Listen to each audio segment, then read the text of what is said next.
The snow sealed the road behind Gerald like a door. Then a boy stepped out of the whiteout and told him to follow his footsteps exactly, because one wrong step was about to drop him into something the mountain had been hiding all night. 61 years old, alone, 40 minutes, maybe less, before the cold stopped being uncomfortable and started being fatal. The car had gone off the pass on black ice 11 minutes ago. No signal, no code for this. Just white in every direction, and his own tracks erasing behind him before he'd gone 20 feet. A shape moved through the snow ahead of him. Small, deliberate, not stumbling. A boy, 8 years old, curly hair already dusted white, cutting through the drifts, like the storm was something he'd made peace with a long time ago. He stopped 3 feet from Gerald. Didn't ask if he was lost. Follow my footsteps. Exactly. Then he turned and started walking a line that made no sense to look at. Left around nothing. Straight. A wide arc around a patch of snow indistinguishable from every other patch on the mountain. Gerald didn't ask why. Something in the boy's voice told him the question would cost more than either of them had. He followed. The wind screamed past his ears loud enough to swallow his own footsteps. His lungs burned with every breath of it. 3 steps behind, exactly where his boot would have landed next, the ground didn't shift. It opened. A sound like the mountain exhaling, and then nothing where solid earth should have been. A black mouth in the white that Gerald didn't look down into long enough to measure. The boy didn't turn around. My dad marked it. That was all. 2 more turns. A stretch where the snow sat too flat, too still. Then a cabin rising out of the storm. Snow banked to its windows, one square of gold light glowing through the gray. A voice came before the door opened. You shouldn't be out here in this. The man in the doorway was black, 40s, and looking at Gerald with an expression that had nothing to do with surprise.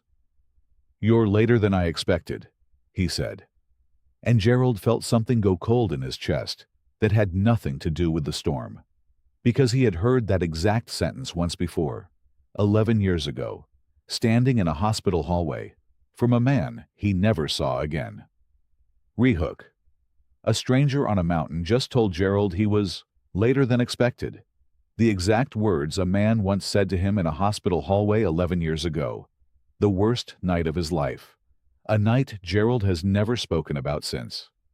The boy who guided him through a collapsing snowfield calls this man Dad. And somewhere underneath 40 minutes of survival, Gerald is starting to understand that this mountain did not almost kill him by accident. You said that to me before. Marcus doesn't answer right away. The stove ticks. The boy peels off wet socks by the fire, calm in a way that unsettles Gerald more than fear would.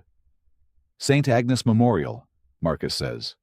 ICU waiting room. Gerald's hand finds the doorframe. You didn't recognize me then either. 8 years. A voice in a plastic chair. Gerald never saw the face. He was somewhere past seeing anything that night. You were there, Gerald says. The night I was there because I already knew. Marcus cuts him off flat. 3 months before, I refused to sign a shaft job. Kestrel Ridge. Gerald's stomach drops. 14 miles from where his car went off the road tonight. I told them the tunnels underneath weren't sealed. Only the entrances. Marcus's jaw tightens. They didn't fix it. They fired me instead. Called it insubordination. Walked me out with a box in front of the whole crew. And 3 months later, your grandson found the hole I warned them about. Marcus says it like a blade going in slow. Different property. Same crew, same shortcut.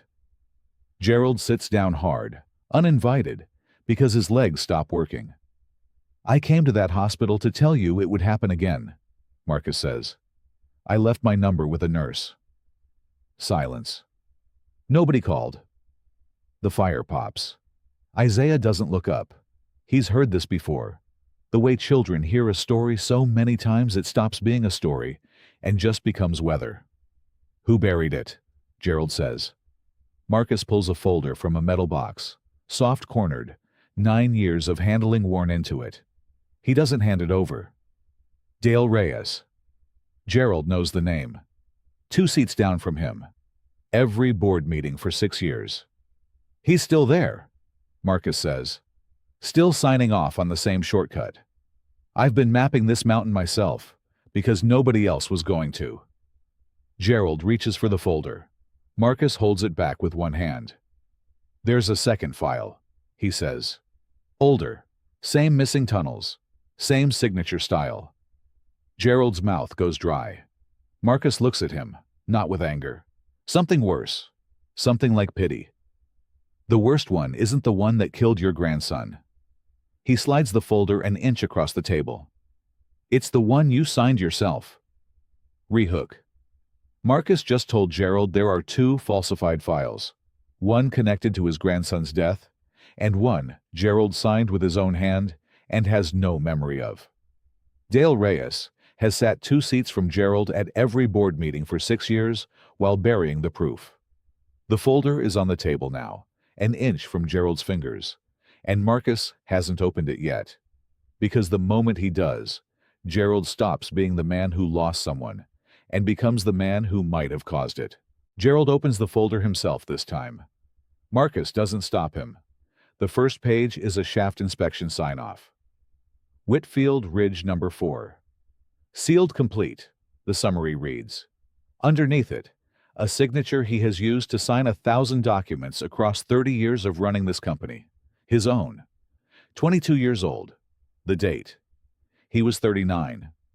I don't remember this, he says. You wouldn't. Marcus doesn't soften it. Reyes was junior operations then too. Brought you a stack of 40 sign-offs the same week your father died, and you took over the board.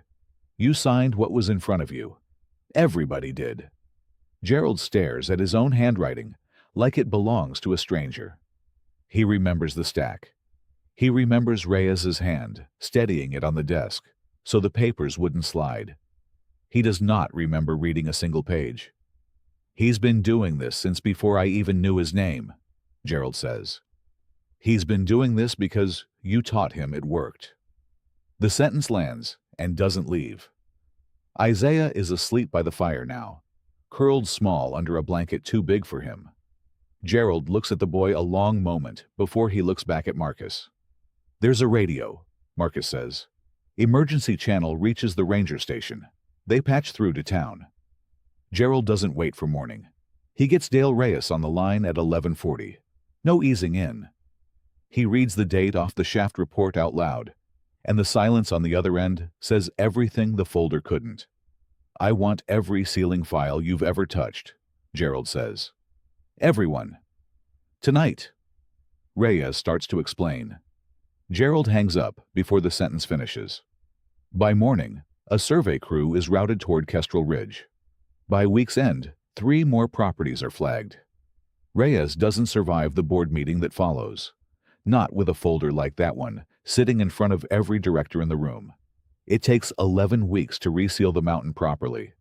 Marcus runs the crew himself, this time with a badge that says what he's always been. The morning they finish, Gerald drives up with no reason to get lost. Isaiah meets him at the trailhead, older by a season, walking straight down the marked path without a single detour. No angling left around nothing. No wide arc around empty air. Just flags in the snow where flags should always have been, and solid ground under every step. The boy doesn't look back to check if Gerald is following. He doesn't have to anymore.